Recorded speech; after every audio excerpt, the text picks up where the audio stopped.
Hi, everyone, and welcome to Southern Secrets. My name is Laura, and I will be going over the Dennis Martin case, the 6-year-old boy who disappeared in the Smoky Mountains.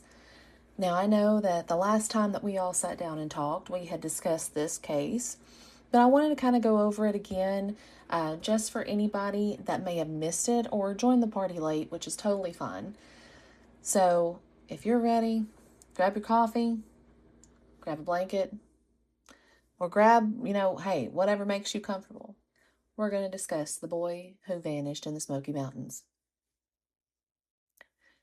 So it's Father's Day weekend, much like this weekend, and it's June 14th, 1969.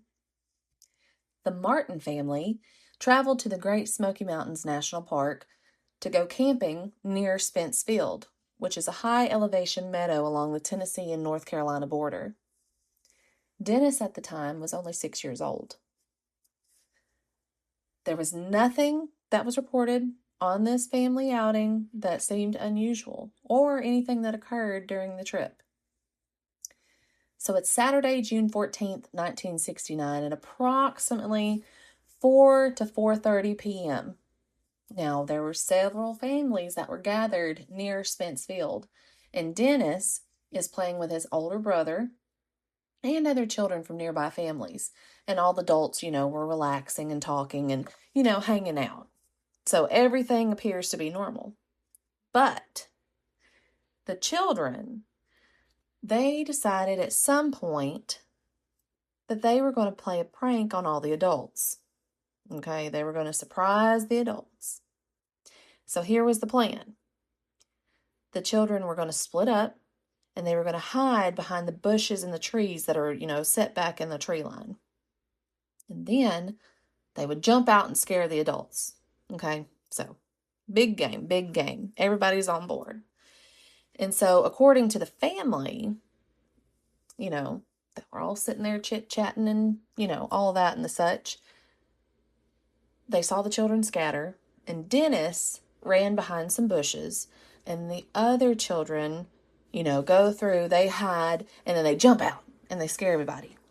Well, the problem here is Dennis never returned. He never returned, okay, just disappeared.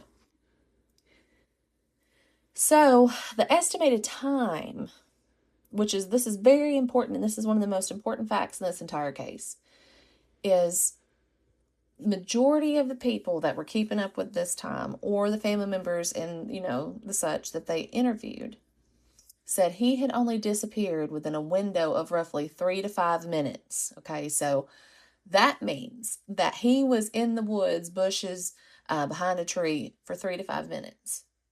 Okay. Now, I need y'all to remember that. But some people that have, looked into this in depth, they think that it may have been an even shorter amount of time. So, okay, so we have a child disappears. The family immediately notices notices he went behind a bush or a tree, whatever, within 3 to 5 minutes. Then he doesn't reappear after all the other children. They're like, hey, where's Dennis? But see, here's the thing. None of the other kids knew either. They're like, what are you talking about? When they were like, hello, where's Dennis? Hello. So they start searching almost immediately. Okay. So now we're at the resources state approximately 4:35. So all the family members begin calling for Dennis. They're yelling out, and there's no response. So they start immediately searching around the campsite, all the trails, woods, clearings, all of that. Nothing. Absolutely nothing. Okay, so now we're at 5 p.m. Now, all of these are approximate times, okay? And I'm jumping ahead. Just keep that in mind. Okay, just keep that in mind. So at 5 p.m., okay, park rangers are notified. So about 4:30, okay, is when this whole prank started. We're at 4:35 right now.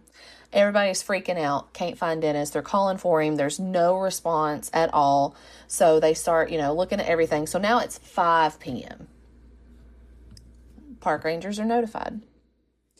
Then this search just implodes, okay? And I'm talking about it goes in every different direction. So we start calling in everybody.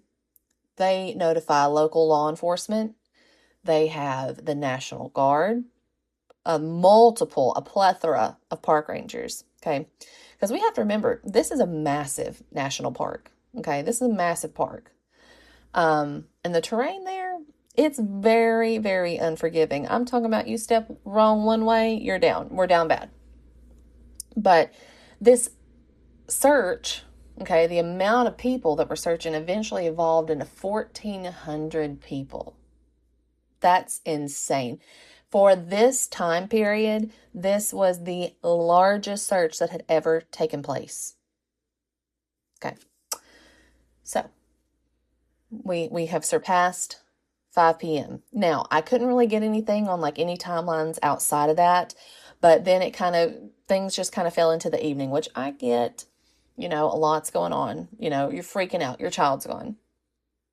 So, the search and all of the searchers, it covers Spence Field, Russell Field area, sections of the Appalachian Trail, nearby drainages, which from what I could find were pretty, there were a lot of drainages. And of course, like the dense forest that was surrounding Spence Field, because Spence Field itself was more so a meadow.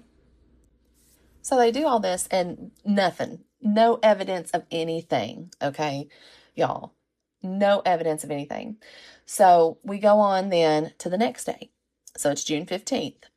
So we're talking about hundreds of searchers, search dogs, helicopters are doing aerial searches, and the National Park Service has exponentially expanded, okay? So it's got everybody in the club. Everybody's in the club looking. And one of the strangest details, okay, was, of course, heavy rain moves through the area. Of course, like when things couldn't get worse. I mean, this is horrible to begin with. Do not get me wrong. But especially in regards to like the search efforts, all we need is Mother Nature to start getting involved. That's all we need. So because of that and that heavy rain, that drastically affected their ability for like the canine scent trackers. Okay. It washes it away. I mean, that's just how that works. And then like the dogs, they can't keep the trail at that point. So a lot of people kind of criticize that because they're like, y'all should have already had that out there. You should have valuable tracking opportunities were missed, or possibly missed. And I'm like, look, this, I don't know how often this happened back in 1969 or, in that relative time frame, but I'm like, I kind of hope and I like to feel that they did the best that they could given the circumstance, and I'm sure, and I couldn't even imagine, but I'm sure that it was awful. And I do not envy these people in any way. But so we're going to go so now the time frame is June 16th through the 20th. Okay. So again, there were 1,400 people that were involved in this search. They even sent in Green Berets from nearby military installations. Okay. Thousands of acres are searched, but not anything is found. Not anything.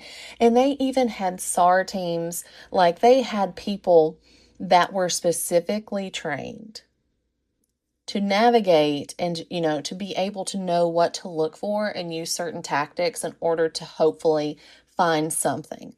But there was no clothing. There was no shoes, blood, remains, personal items, nothing. Nothing. Okay. That right there is what gives me goosebumps. But, so during all of this, okay, and around the time, now this is around the time he disappeared, okay, because this time frame, what I'm struggling here with is this time frame. So from what I was able to find is this key eyewitness report was submitted around the exact same time that Dennis was, quote unquote, declared missing.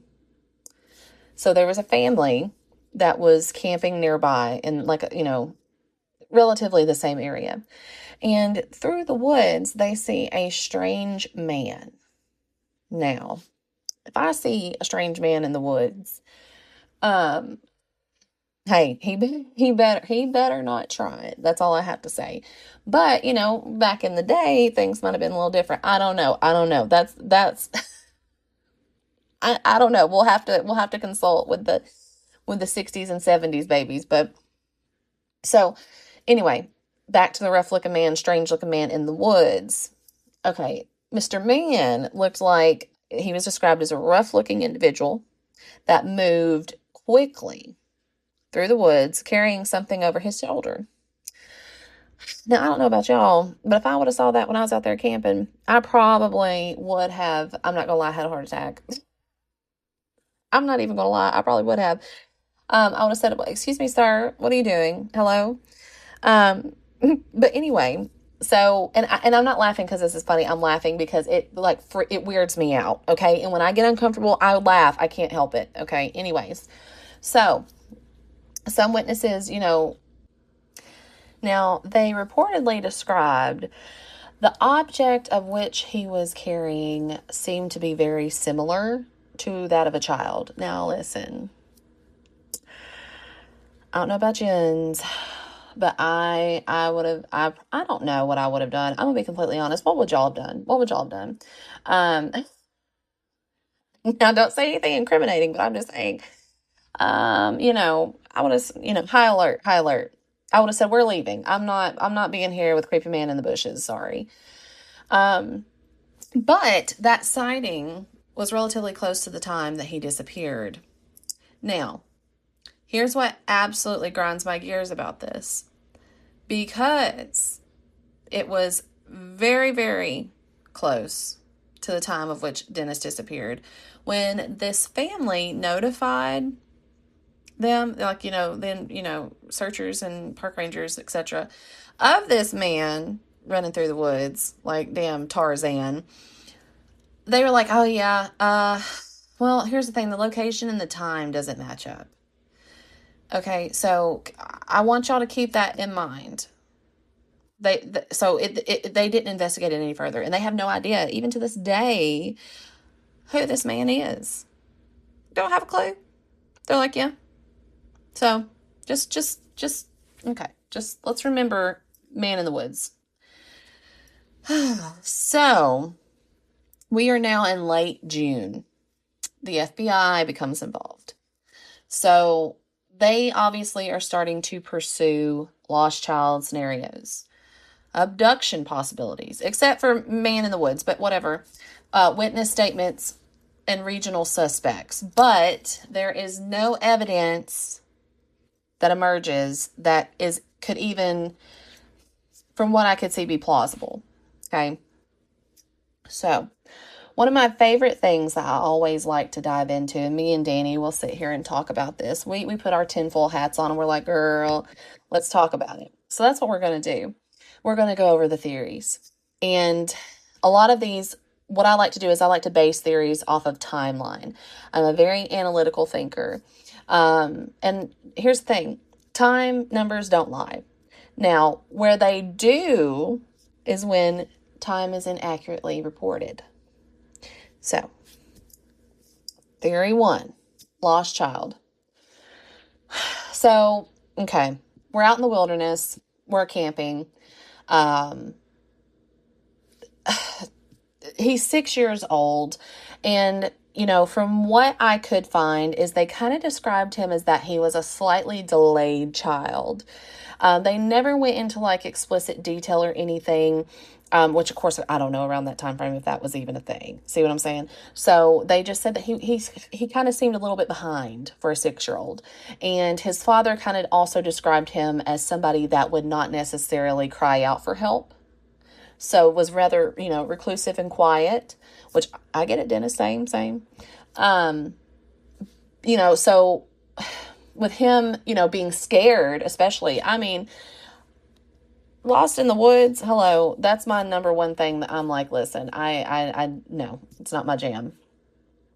That he could have traveled a lot farther, right?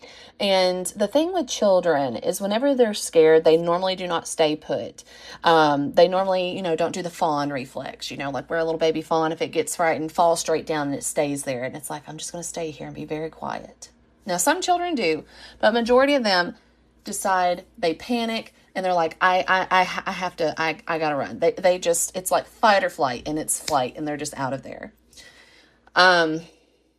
The problems with that theory, as we know, is there was a massive search. There was absolutely no evidence found, no remains, clothing, nothing.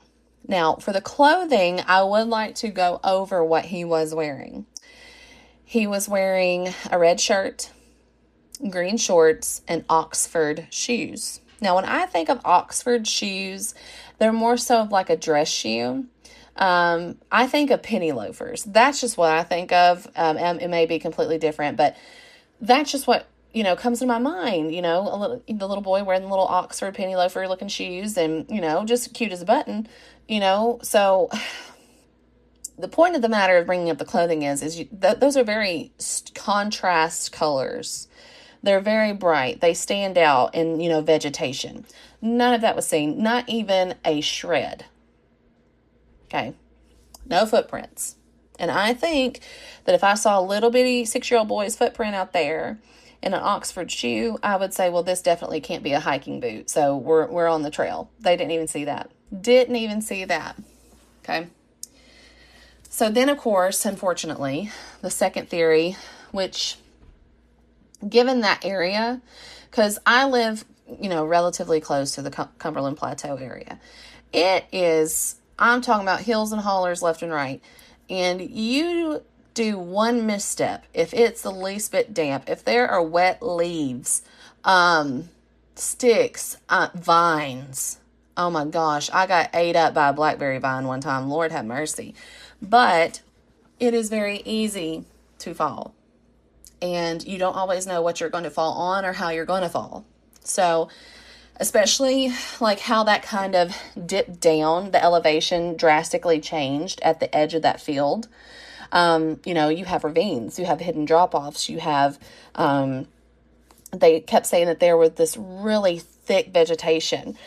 So he could have done that, and it could have been something, fell, hit his head. We never would have heard anything, but the searchers also extensively searched all of those likely accident locations.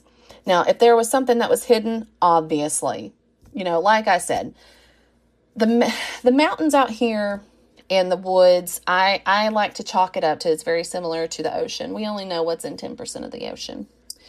We don't know everything about those woods, and they change. I'm talking about change.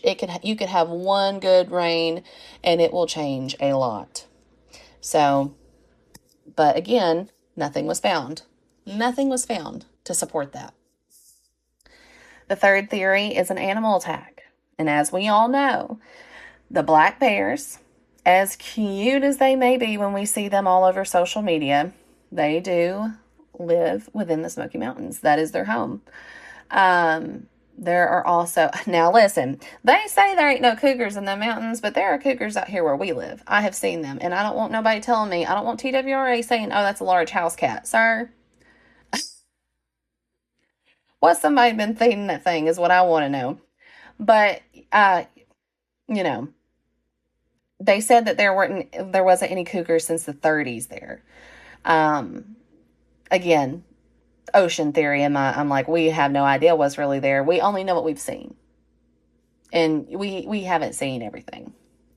But again, for like an animal attack, there's no evidence, so a lot of experts still consider that extremely unlikely, and also too, black bears, believe it or not, now in Gatlinburg areas and, places like that, they are heavily desensitized. We're building literally in their home. So I don't know about y'all, but I'll see people out here and they'll be getting 2 or 3 feet from them things. And I'm like, look, that's called natural selection. I can't help that. With peace and love. With peace and love, y'all. I said with peace and love, y'all. But I just don't think a black bear is going to run up, because a lot of times they're more scared of us than we are them. But again, he is a 6-year-old boy. But still, there's no evidence supporting that. Like nothing. Now, my favorite theory is the abduction. Yes, the abduction. And here's why. That is an extremely short amount of time to disappear. Completely off the face of this earth, disappear. Okay? We have Tarzan man running through the woods that everybody's like, oh yeah, that's cool. No, it's not. No, it's not. I mean, and I don't know about y'all, but y'all need to go look up. And I know that they say that this is a folklore, local legend, hoodoo voodoo, but y'all need to look up feral people. Let me tell you, they do exist. They have and do exist. And it is crazy. I have spoke to a lot of people that grew up in and around over there their whole life. And they're like, oh yeah, no, that's a thing. Now, of course, agencies are going to say otherwise. But listen, again, ocean theory. But I digress. But that also kind of supports too, no evidence. But the thing here, and as much as I want to say that this is what has happened, that whoever abducted that baby would have had to have been watching that whole thing like a hawk. I'm talking about like a hawk, been out of sight, out of mind. Would have been able to move extremely fast. Which, according to what that eyewitness report was, that man he was scooting through them woods. And I'm like, you have to know your way around, and that is your element if you're scooting through them woods like that. The time frame, yes, majority of abductions do happen extremely fast. I'm talking about within the blink of an eye. But again, as much as people are familiar and are outdoorsy people and or do live in this environment, it is still one hell of an environment. So I just don't think he would have been able to move through that as fast to completely disappear. I'm talking about boom. You know what I'm saying? Especially since there were no footprints. So, but at the same time, this is the only theory realistically that makes sense, okay? Like, it does, and this goes back to what I originally said about the timeline and how time is only incorrect if it's reported wrong. Could he have been missing longer than that? We're at a picnic. We got a bunch of folks. We're yip-yapping and jaw-jacking. We're cooking. We're doing this. There's a bunch of kids running around. It's y'all know how it is. Now, I watch my child like a hawk, which I'm sure majority of y'all do. I mean, I'm telling you, I know everywhere that little baby's at. All 3 of them. But at the same time, things were a little different back then,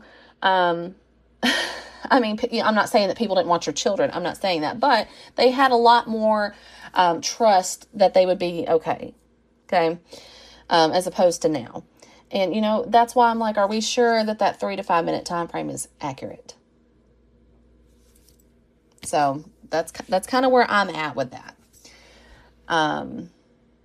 Obviously, they go over the, search failures, basically saying that there was no way that they were going to be able to comb through that, effectively. The weather, the scent dogs couldn't pick up the trail. And also, too, 1969, search methods were very primitive compared to today. So, do I believe that they did the best that they could? Yes. Do I feel that how large the search was impacted it in a negative way? Yes. Because even things that I have looked up, they have even talked about how, the SAR teams and, the military and the special agencies that were sent in to look for him were also butting head with local law enforcement. And also, too, 1,400 people searching and trying to get all of that coordinated, especially in adverse weather, that's a feat. That's a feat, you know. I do believe that they did the best they could and that they knew how. But one good thing about this is that this case specifically did drastically impact how national parks do search and rescue. So if there's one good thing that we can take away from this, this case, Dennis did make an impact on that. Okay. So, and here we go, the wild man theory. And, you know, this is going to go into like another segment of, you know, Appalachian folklore. And that's how I say Appalachian. That's how I say it. That's how I've always said it. And that's how I will continue to say it for those inquiring. But, you know, this guy, I'm telling y'all that people are like, well, there's hermits that live in the woods. There's illegal moonshiners. And there are people that live deep, deep, deep in the mountains. And they do. And I have, again, like I said, I have talked to people who have, my mom, even out on her family farm over there in East Tennessee, that was 500 acres, there has been a hermit living literally on their farm, and he would come up to their farmhouse whenever they would go to town, because going to town back then ain't like it was today. It was like once or twice a month, and it was an ordeal. The whole family went, because we were like, oh hell yeah, we're going to go to town, y'all. We're going to town. But he would come in their house when they were gone, and he would get, you know, a can of beans, some eggs, and then he would go back up in the woods. And that's where he lived. Now, I hate that story because it just gives me goosebumps. But at the same time, I mean, it's a possibility, okay? We're going to have to dive into this when we get in our folklore, you know. But I do fear that I do believe that's going to be my second theory, y'all. That's just what I'm going to do. And I'm not going into Bigfoot and Sasquatch. I just, leave Harry and the Hendersons out of it. But, I don't know how I feel about the Squatch. You know what I'm saying? But, hey, it still is that theory. It is a theory. And it does remain a part of the Smoky Mountain folklore. So, again, that'll be on another episode. But at the end of the day, the most chilling fact remains this: that Dennis Martin disappeared in daylight. I'm talking about broad daylight, around other people during one of the busiest weekends of the year, okay? And despite one of the largest search operations ever conducted at the time, not a single confirmed trace of him has ever been found. And more than 57 years later, no one can say with certainty what happened to him. So one thing I would like to leave y'all with that you can discuss, talk about, amongst your peers, your friends, your coworkers, because like I say, when you stop talking about things, that's when things disappear. And I don't ever want any story that we cover to just be swept under the rug. I don't want it to be another one of the statistics, But if Dennis disappeared in less than 5 minutes, which do y'all honestly seems more likely? That he got lost and was never found, or that someone was waiting in those mountains that day? Y'all let me know what you think. But as I conclude this episode, the Smoky Mountains are one of the most beautiful places, especially, in my heart, in the world, or at least in the United States. But it is also one of the most unforgiving. And this, unfortunately, is a sober reminder, that we have to, tread lightly when it comes to Mother Nature and respect it. Because you never know. And just remember that every town has a story. and every story has a secret. Good night.